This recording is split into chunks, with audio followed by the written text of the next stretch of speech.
Thank you, everyone, for taking the time out this afternoon to visit with us. It's a wealth of information through this conference, and I applaud all the presenters for the information that you're sharing. I would just like to give you a little bit of heads up about what Nass does, what our role in USDA is, and what's coming down the road here within the next year. First, I'd like to start out with what is Nass? USDA Nass has been around for a very long time. Our first crop production report was issued in July of 1863. So we've been around the block a little bit. But what is it that we actually do? Nass, unlike some of our sister agencies, really has two primary roles, and that is to collect and disseminate agricultural statistics in service to U.S. agriculture. We're what most people refer to as the number crunchers for USDA. We put out a considerable amount of reports, and I'll show you our 2022 calendar coming up here in the next slides. But it's critically important that the information we provide remains unbiased, timely, and accurately depends on the industries and everyone else that needs that information. So, in administering the statistical estimation program for USDA, it encompasses a wide variety of statistics that we have to issue each year, along with the 5-year Census of Agriculture. Some of the indications and the estimates that we produce are going to the federal economic indicators, which is the government's measurement stick on how well the economy is performing. In addition to providing base statistics for USDA, we also provide topography, demographic, and diversity information that helps support some of the programs that USDA administers. We also work with our state partners and our universities to help fill the gap where there is not a federal program that supports the statistical estimates, but also is a need for that particular set of data in a state or in a university program. So oftentimes we work with what we refer to as external project agreements, where both Nass and our client build the project together and see it through its data collection to reporting process. In addition, we also support other federal statistical agencies. Sometimes there's programs that are required or necessary in other countries. Some of our country partners want to build a statistical program that reflects what we're doing here in the US. And so we often have meetings with our International Programs Office with these other countries to help develop their need for data so that we all have more information on a timely and accurate basis, and we can become better trade partners. In addition, we also lend hands to statistical research where we help with, again, universities or sometimes private entities that are looking to help solve critical problems. What does Nass doesn't do? We don't set policy. We're not enrolled in any kind of regulatory activities. Essentially, collect data and disseminate data in an unbiased manner. We want to make sure that everyone involved, not only the folks that we collect the information from, but also the general public and those that we support the data that we deliver to them, is all based on an unbiased and a factual environment. It doesn't do any good to have a data set where someone is questioning the validity of the data, the integrity of the data.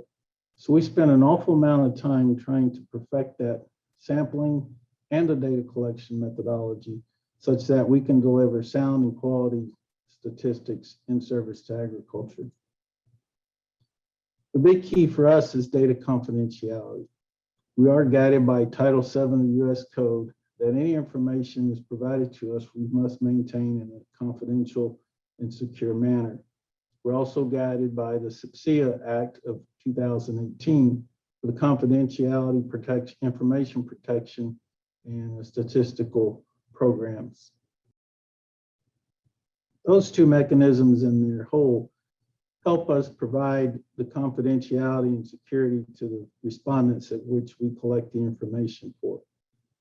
Without having that confidentiality protection, why would anyone be trusting of giving us information that could affect their well-being?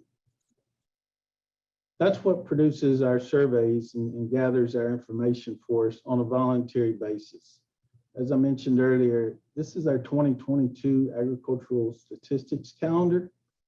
It virtually lists all the reports and a pre-known date and time for which those individual reports will be issued. That allows for everyone in the general public to get the same information, access to the same information at the same exact time. That way, no one has any unfair advantage over anyone else on what the information coming out of that report will reveal. So as you've seen on the calendar, there's quite a few different reports. Some of them are even shaded in different colors, that being the different types of either speculative reports or economic reports that were issued, along with the specific times and dates that they're issued. As you can see on this slide, we have a wide array of reports that we issue on various times of the year. Some are monthly, some are quarterly, some are weekly. It just depends on the type of estimation program and the commodity type that we're going to be publishing the report for. Probably the most significant ones are our quarterly reports dealing with the hog inventory, our grain stocks, and our acreage reports. And we heard earlier today through our FSA agency that they also collect information on acreage reports. We oftentimes get questions from respondents, well, why don't you ask FSA to get this information, because we report that data to them. Not all producers participate in FSA programs. In fact, not all producers participate in USDA programs in general. Nass, we have to account for the holistic port of agriculture. That means we're not an accounting agency where we have every little statistic to a decimal point, but we do often spend a lot of time ensuring that the information we does represents the entire industry, the entire commodity production or inventory, such that we can account for every animal or every acre that's planted to a specific crop. So one might ask, what's the purpose of all these surveys? You know, is it just a need for the government to seek out private information, or what are we doing? The purpose we provide surveys and reports is to help measure production agriculture. Just as the Census of Agriculture measures the structure of agriculture, our survey programs help measure the production agriculture. And again, that's based on what the frequency is of the growing season or the production cycle of the livestock. For example, we do a weekly broiler report that measures broiler production. We do a weekly crop progress and condition report during the growing season of our crops. Those help to gauge the benchmarks of how the crops or the livestock are growing or are producing on a frequent basis, so that people have fresh information that they can make good decisions on each and every day. So the critical part of this is the role of the producer. Nass prides itself and has prided itself for the many years we've been in business on having that relationship with our producers. Those are the individuals that actually report the information to us, along with the agribusinesses, such as our cotton gins, our packing sheds, and our grain storage facilities. Without the participation of these producers or agribusinesses, it'd be very difficult trying to come up with the quality of data that we put in our reports each and every time that we issue them. The one thing that we spend a lot of time is trying to connect the dots between the data that the producer provides and the use of that data to all the different purposes that individuals may use it for. For example, we can have information that provides input into marketing decisions when we do issue those reports on a static point in time on the calendar. That way, everybody knows when that report's coming out at the same time. There's a lot less likelihood that there could be price variation due to uncertainty. But it's the producers and agribusinesses that are the only ones that can provide these data. These days, there are many, many people out doing surveys of various sorts. And we also get challenged by producers on why re-asking those questions when they just responded to someone else. Again, we're focusing on a holistic approach for the official USDA estimates that can provide the information for entire industries. The other topic I want to discuss, which leads off to why I'm here with you today, is the Census of Agriculture. Unlike the surveys that we conduct, which are all based on voluntary information, the Census of Agriculture is the only data product that we have that is a mandatory reporting. Census of Agriculture Act of 1997 moved the Census of Agriculture from the Department of Commerce, who used to conduct the census, to the USDA, being that USDA's National Agricultural Statistics Service is the data collection arm for USDA. Nass was then provided the census or the role to conduct the census. Again, it is the only mandatory reporting that Nass conducts, and that is because it moved over with that law in place when it shifted from the Department of Commerce to the Department of Agriculture. The first census was conducted in 1840, and 175 years later, Nass conducted the 2017 Census of Agriculture. This is the most comprehensive data set on U.S. agriculture at the county level. As I mentioned earlier with our surveys program, we do produce certain reports on certain timeframes for production agriculture and inventories, whereas that measures how well we're doing in any year for acreage or production or livestock inventories. The census goes a few steps further.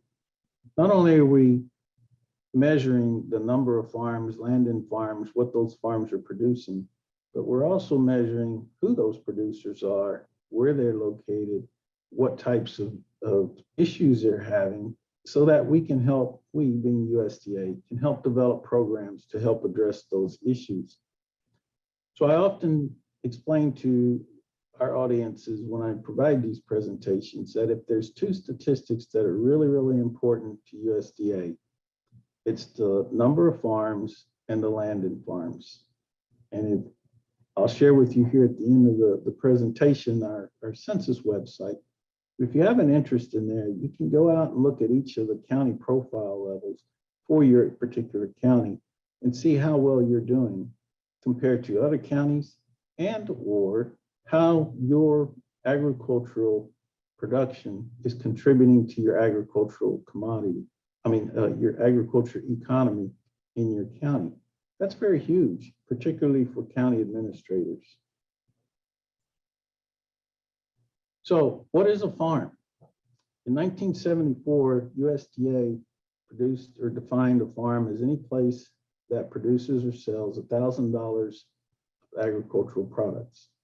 Now, again, I often explain to our audience, you began farming in December 1st, 2022, and you just bought a bunch of bred heifers, you have had no sales, you would qualify as a farm.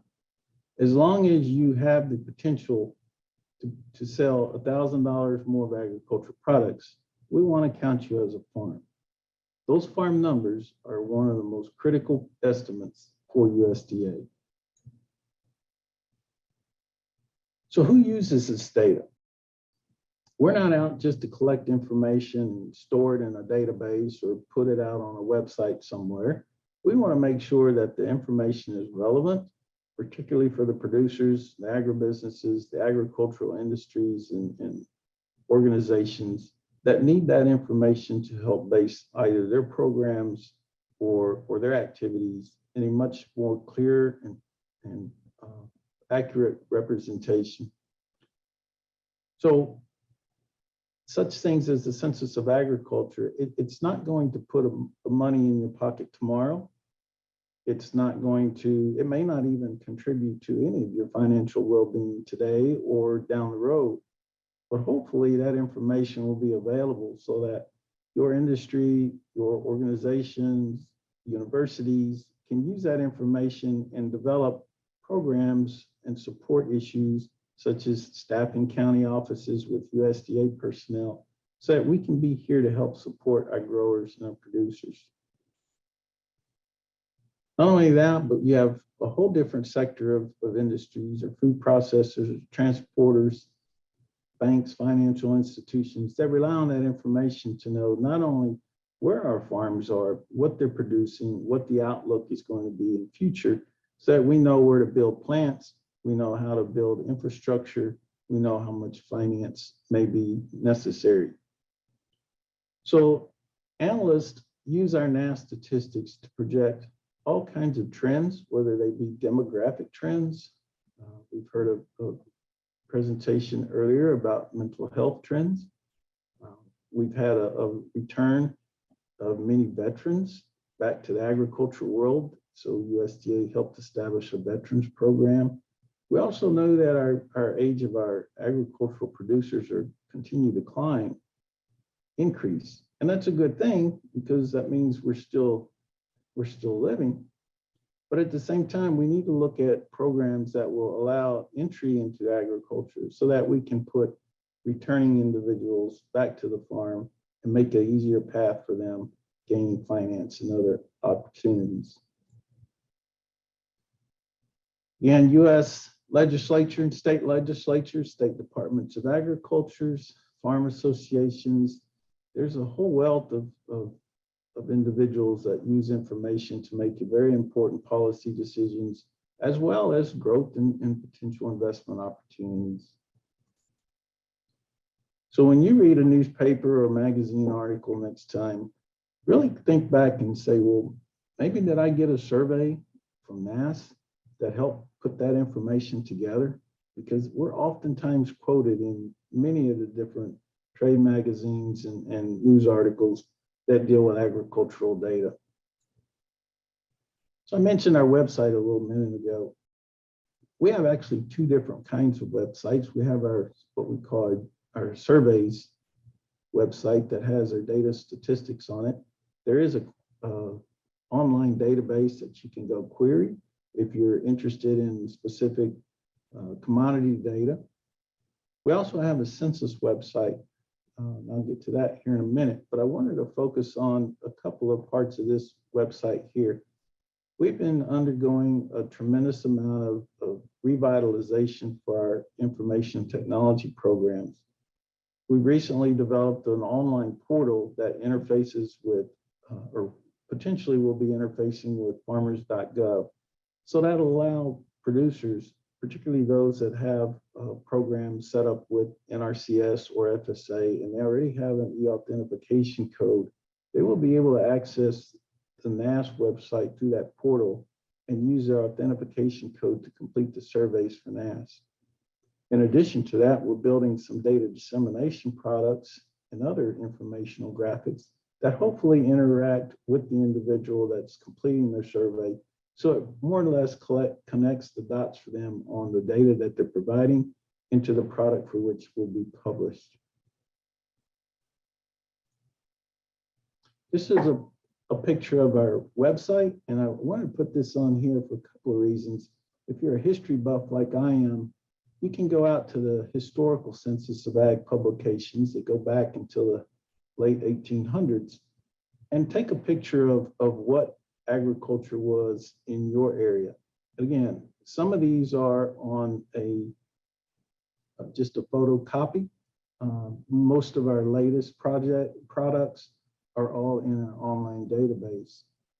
But I do offer you to go out and just peruse our website if you get a chance. I listed the link here below on our slide. But more importantly than that is I want to make or extend the invitation to you that if you are searching or seeking for information, perhaps you're starting a new enterprise or you're looking to expand your operation, and you may not have information that readily available for you on those enterprises, give us a call, send us an email. We are the data collection keepers for USDA, and we oftentimes help people pull information together that they otherwise couldn't find. That's the invitation I'm extending to each and every one of you today. We are your data provider, and we want to make sure that we provide a good service for you as well. I mentioned also about these county level profiles. These are the demographic profiles that we have for each of the counties. Some of the counties may not be available for some of the demographic groups, and that is due directly because we perhaps didn't have enough information or enough reporters for that county, and we don't want to disclose individual information. So either if we didn't have participation in that county or we didn't have representation of that particular group, there would not be a profile available for that individual group. I did mention about our market value of products sold. That's a key part for individuals or organizations for your particular county. That's the number that you can go and represent what you're actually contributing to the economy for that county. And it also compares to what the state does or produced at that particular same point in time. Again, a number of different statistics are available to you, and if you perusing through these and you find something that's of interest, but it's not quite the information you're looking for, please don't hesitate to contact us directly, and let's see if we can find the information you're seeking. So that's my presentation. This is my contact information. As I mentioned earlier in the slide, I'm your regional director. I am located here in Austin, Texas. We support both Texas and Oklahoma, which together compiles about 16% of the U.S. farm population, and we have a very diverse set of commodities to produce and support estimates for. So with that, I will say thank you for your time. Please send me some questions, and if you need information, please don't hesitate to reach out to us. We're here to support you. Thank you. Thank you, Will, so much. Very valuable information. Sometimes we're not aware of the wealth of information that is on the website that you have. For example, that Texas Farms with Female Producers, it was super complete. It had a lot of data that we're not aware. So it invites us to go and check them out. So thank you. We're gonna give some time for questions. And we're going to start with question number 1. It says, there is so much data on the Nass website. Is there someone at Nass that can help me find what I'm looking for? Absolutely. I hope my information gets posted here at the chat. But if you go to our website in Texas, our main homepage, there is an email down at the bottom of that first page. You can send an email to that particular mailbox. I usually get a copy of that request, and then depending on how complex it is, I will work with our staff here to gather the information. Now, one thing we do try to do is not just provide the information to the individual, but work with the individual and see what their request is, because we can develop queries for them such that they can go out and update that data set for them at their own leisure time. So it's not just about providing the data, but also working with the individual to ensure that they have readily access to that information, and they can retrieve it on their own. But we are here for you. So however we need to help you, we're here to help you. All right, thanks. Second question, South Texas always gets undercounted during the regular census.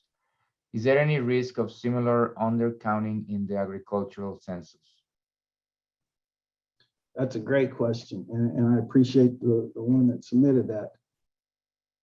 That's why I'm here today, and I hope to be back again next week, next year, next month, whatever it takes, because you're exactly right. Not only South Texas, but there's other parts in Texas that were undercounted in 2017. It's not necessarily that they were undercounted, they were underrepresented. Part of it in the upper Gulf Coast was due to the hurricane. That clashed at the same time we were doing our data collection. We are human too, and we want to make sure that we're very cognizant about what peoples are going through at the time that we're collecting data. If at all possible, we want to try to get everyone to respond to the census, because again, the farm numbers, land and farms, those information, those data are very, very critical to not only the counties, but to the state as well. So anything that I can do, and I reach out to everyone on this webinar today, whatever we need to do to help get that data collected, I'm all open for ears. Next question, does the Ag Census data affect federal funding available for agricultural programs? Oh, absolutely, absolutely. And if you'll kind of look at the way the censuses have been reported in the past, typically the census is conducted and then we work on the farm bill. We had the 2017 census, came 2018 farm bill. You know, the 2012 census, the 2014 farm bill. So yes, most of the data that comes out of the census, again, we're looking at the structure of agriculture. You know, where are our producers, where are our struggles or barriers? You know, those sorts of things are all going to be used in helping to develop policy, to develop programs, to support our other agencies in USDA. So yeah, it's a critical endeavor. Yeah, so very important to make the time to fill out those forms so Congress knows what's going on out there on the farms.